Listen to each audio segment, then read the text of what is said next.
Now today we will see how we can remove our saved search in Upwork. So previously the interface was different. So now this is a new interface. So here you can see you need to go to the find work, and in find work you will found this kind of interface. Here is the list of the saved search. I have added lots of saved searches, then I need to remove it today. Okay, so we need to go the manage option. You will found after the jobs you might like. You know, the your my feed is always influenced by your saved search.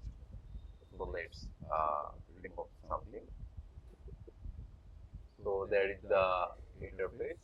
Like I would like to remove this template. I would like to remove this.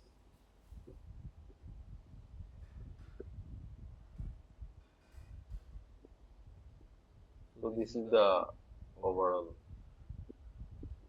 concept of deleting the saved search from Upwork. Hope it will help. Thanks for watching.